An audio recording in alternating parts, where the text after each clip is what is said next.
I'm with GPRS. I'll be your host for the next 30-40 minutes. So anyway, the whole idea we're going to get here is how we can prevent these utility strikes. And I learned from a young age that problem solving is a real big deal. Now, just a quick question: if you're in construction, do you consider yourself a problem solver? Jamie, I'm sure you probably solve problems 10 a day minimum. Problem solving is a key thing. I learned from my mother, who was an incredible, she was a world-class problem solver. I can remember a story, we're driving out, I've got 3 younger brothers, and they're all bigger than me, which is funny, I'm not the smallest guy, I'm real fit, but I've got 3 big little brothers, and I think I'm like 10 or 11 at this time. We're driving out to the river. I'm from California, so we're driving out to Arizona, and there's this 2-lane road. It's got bumps and dips. You ever been out there? Rice Road. You've known that road, Rice Road, exactly.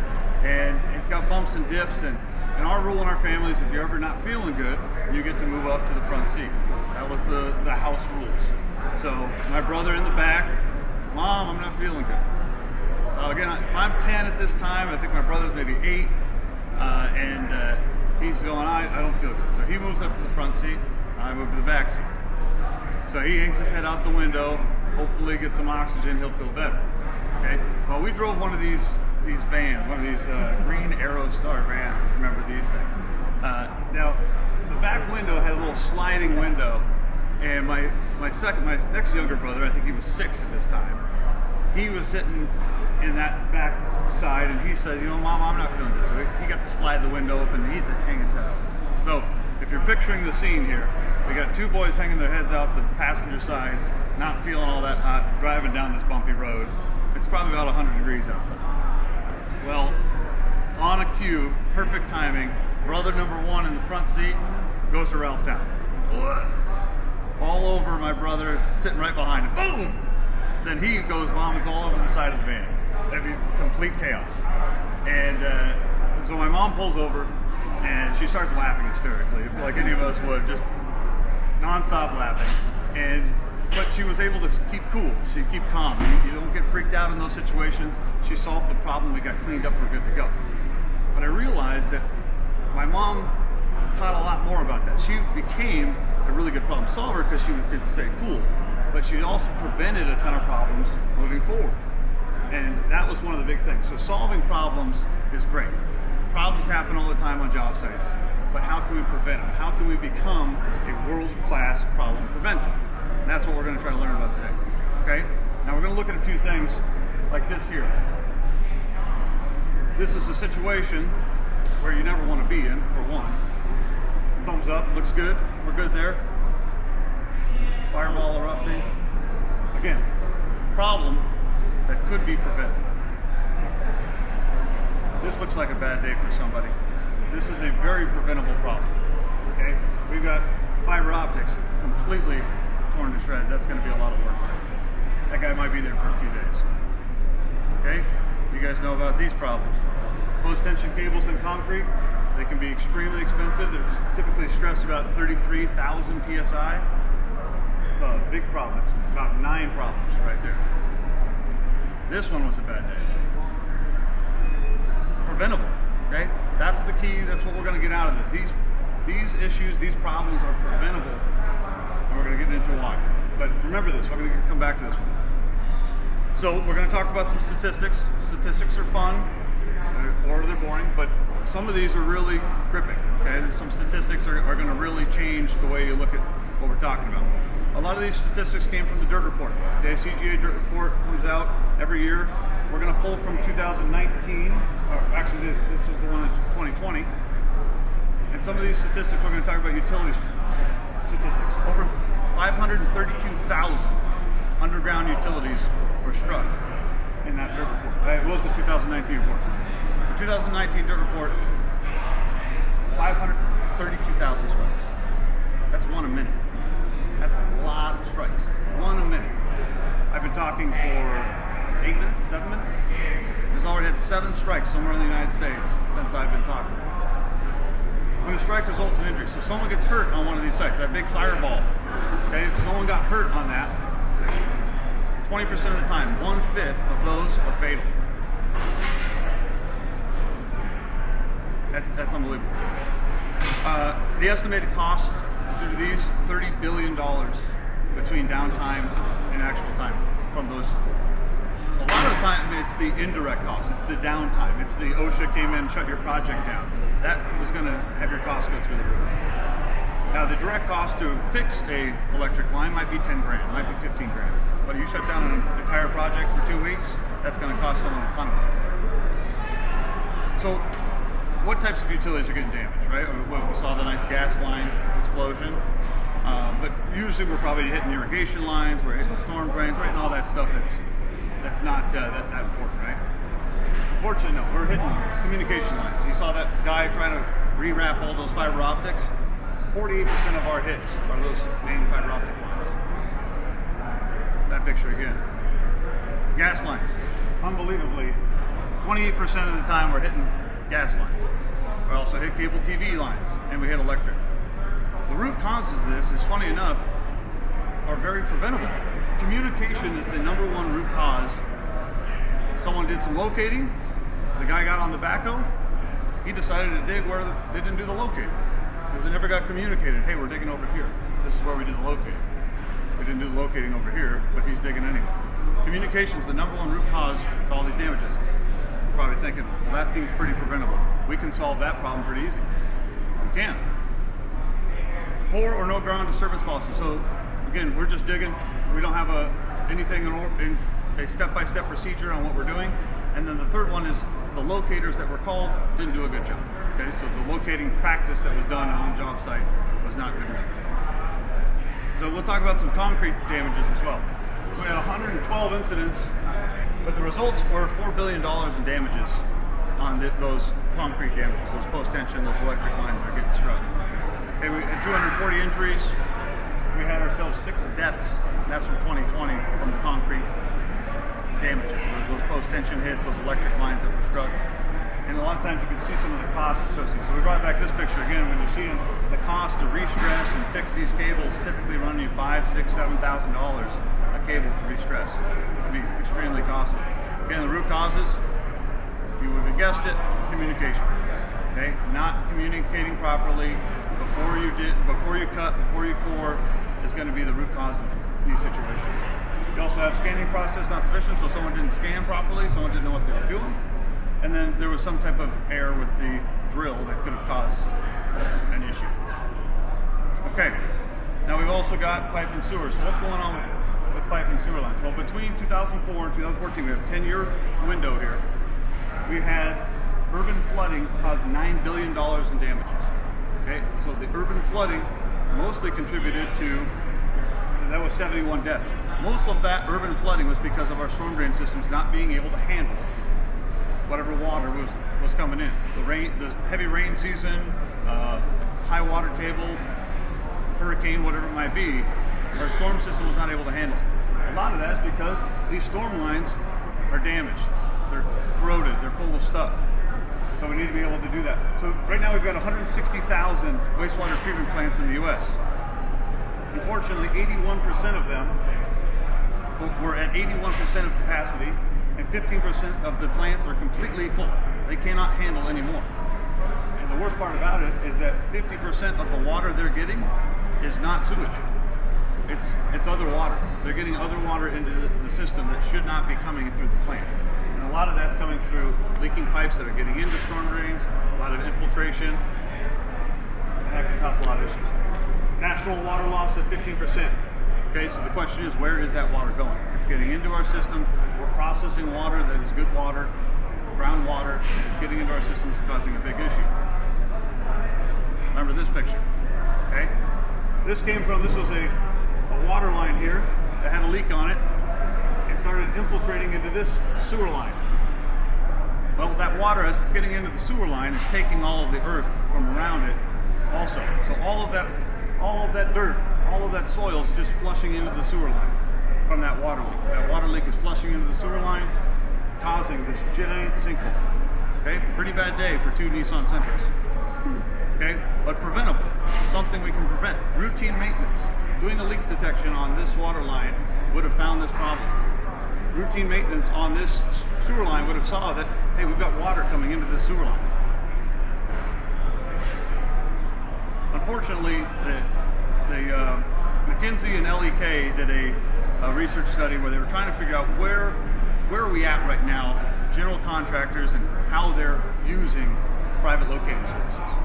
Are they calling 811, or well, you have to call 811, that's the law, but are you also calling someone else? Fortunately, 65% did not call anyone else. They called 811 and that was it. And only 35%. So right there, we can get better at avoiding utility strikes by flipping those numbers. Really, in all honesty, this should be a 95% should be using private locating as well. And I'm going to tell you why. Real quick before this, we did a quick study where we interviewed facility managers. And they were talking about some of the issues that utility strikes have caused on their projects. And the project downtime, 62% said that a utility strike caused project downtime on their job. That average was 2 to 3 months. So a utility strike caused a 2 to 3 month delay on average, 62% of the time. Now, if you're a general contractor, you're looking at this, you go, well, loss of reputation is 26%, and you got kicked off the job 14% of the time. So you hit a utility, and you were kicked off the entire job 14% of the time. And that's what the facility managers at higher education, airports, and hospitals said in our report. So we're going to get into some learning here. So we're going to talk about the 811 versus private. Okay. So right now we're looking at what you would normally get if you called 811, what they're going to do for you, what kind of utilities they're going to locate. They're going to locate all these out in the street. Okay, you got your red, your electric lines, you got your blue water, yellow gas, green is your gravity lines, your sewers, your storm drains, and orange is your communications. So you got all these lines that are marked up in the street, and you feel pretty good about yourself because our job, we're going to work on this garage-looking building here. Okay, I got a pointer. We can probably use that. So we're going to work on this garage. We're going to be digging around this and tearing this down and building something new. That's our job. So we called 811. We feel pretty good about ourselves. We can go ahead and dig. Well, we're going to go ahead and fill in the private utilities. Well, let's see. We would have hit a gas line. We would have hit an irrigation line. We would have hit a electric line and a water line. So we would have hit a ton of lines by just calling and doing one step and not taking that. So typically about 45% of all utilities buried in the ground are public. That's 811. They have a contract. And that's what 811 does for you. When you call 811, they say, oh, okay, great, you're digging here. I will make sure to get that email to all the people that have contracts for utilities in that area. That's how 811 works. It's just a pass-through. Okay, so if you're only getting hit 45% of what's on your job site, I don't think you're doing everything you should. Let's get the whole 100%. Let's get all these dash lines too. Let's fill in that project, make sure we're catching those lines. Again, we can prevent these damages. A lot of these lines can be prevented from being hit. So typical tools that you see a private utility locator. Have you ever seen the 811 guys? Usually they're walking around with the wand, spraying up the concrete, doing a bunch of fun stuff. So private utility locators have a lot more tools involved. They got this little fun thing they push around, ground penetrating radar. It's got a nice fun name to it, GPR. We find it important. We put it in the name of our company, so that's kind of good. We got the EM locator, so we also use the wands that the same 811 guys use. We've got traceable waters and cameras to be able to do empty pipelines, sewers, and storm drains. We also have a lot of other equipment, a lot of other fun stuff. We got magnetometers, plastic line locators, sondes, EMI, drones. Drones are fun. I'll talk about that in just a second. So GPR has got that buzz. It's got that buzz name in the industry. Everyone knows GPR. They've heard of GPR. Okay, we push GPR around. It looks like we're pushing a baby stroller across the job site. So ground penetrating radar, it works pretty simply. It's these gray waves go into the ground, and then it hits something, and then the red waves come back up, and then we can tell you there's a pipe there. But not sarcastically, we're sending electric pulses into the ground. That's bouncing off things that are usually different densities or different dielectrics, coming back up and saying there is something here. Okay. The keynote is there's something here. We don't know what that is, but there is something here. So you can see kind of how this is working. So we're pushing an antenna across the ground, it's sending a bunch of signal into the ground, and then we're getting this parabola shape out of that. So we get to see some nice images of what you're looking at. Now, this might look like Japanese to most people, but I'll kind of walk everyone through it. Jamie, I know you guys have seen these images all too far in between. But you got ourselves a nice trench, utility trench here. You've got a compaction soil difference, so you can see a trench. and you've got a bunch of different utilities buried in this trench. On the flip side, on the right side, we got what is your typical gas station. You got two big tanks, and you got two product lines that are coming to the pumps. So two storage tanks where all the fuel's held, and then the product lines that are going over to the pumps. So that's what we're looking at when we're pushing around this GPR cart. Now, as you can see, some of this, it might be pretty easy to go, oh, I see something there. But some of this, there's a lot to discern. So there is more skilled and less skilled technicians that are able to read this. Training is a big deal. So what other stuff do we locate? Not just tanks. We locate tanks. We locate stuff in the concrete. We locate all sorts of gas, electric lines, voids, sinkholes. Show that picture of the two Nissan Sentras I made a joke about. Okay, we also have concrete. Now this looks like a fun day, right? That looks like a mess. Well, there's a bunch of conduits here. We've got pan decking. A lot of interesting information that the GPR can provide us. Show a couple more here. This is a fun image of a slab on grade. We've got a bunch of rebar here. We got ourselves footing. So again, a lot of this might look completely foreign. I know not to you guys, you know this quite well, but this is interesting stuff, and some good training goes a long way with reading these. We've got all sorts of different things here. We've got post tension, we've got rebar, we've got electrical conduits, we've got about a 10.5 inch thick slab, raised slab. So how can we get better? So we walk through all of the fun stuff, and you kind of see how private locating and how private scanning gets done, but we need to continue to get better. And the big root causes for communication. We need to communicate better on our job sites. We need to make sure that the communication gets to the right people. So we need to continue to get better. Well, there's also some new tools coming out. We've got AR, augmented reality, putting on goggles and seeing what's underground. Well, that's great. Somehow the data's got to get into that augmented reality. You got to capture that data first. You need to make sure that data was captured correctly. Drone imaging. Drone imaging is cool. We're doing a lot of this now where we're flying drones over entire fields and finding abandoned wellheads. We're able to fly a drone over a solar farm and find cold spots on solar panels. Cool stuff. It's going to help us in this new age as these new tools start to get better at what they can do. Advanced mapping, okay? Imaging concrete, being able to present it in CAD and be able to walk through and do a visual walkthrough of what's in the concrete just from your laptop. So a lot of these new tools are great, but you got to put in the proper data to get the proper results. Sitemap is another great tool. Okay, Sitemap is something that is going to be offered for all of the facilities out there where they can continuously get updated as built. So every time someone comes out to do a job on their site, all of that data gets updated. So, hey, we came out, we located a line, we rerouted a line, great, captured that, updated that into their system. So now that they have that information continuously being updated, and the facility managers can know exactly what's underground at any point. And every time, updated. Okay? Unfortunately, a lot of facility managers, their first step, what they're going to do, is they're going to go right to the old as-built blueprints. What is this, 1995? Blueprints, really? Like, we need to be better than that. Sitemap's how we're going to get there. But again, even with Sitemap, it's about the best data getting in there. That's what I want to talk about SIM. SIM is the process where we can get people trained the right way to make sure that that data is getting in there correctly. Okay? Having the right equipment, having the right training, having the right methodology to get the data correct. Okay? SIM has great results. 80,000 projects in 2020 with a 99.8% accuracy. Okay? That's how we get better. That's how we get away from these utility strikes. By having consistency, having good communication.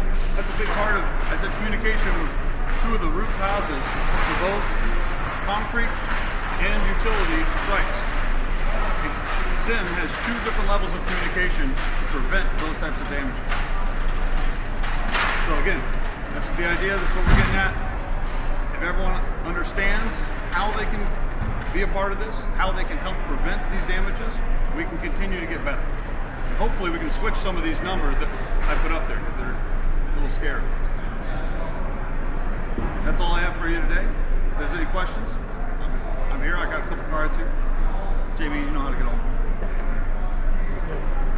Thank you. Thank you. Thanks for joining me.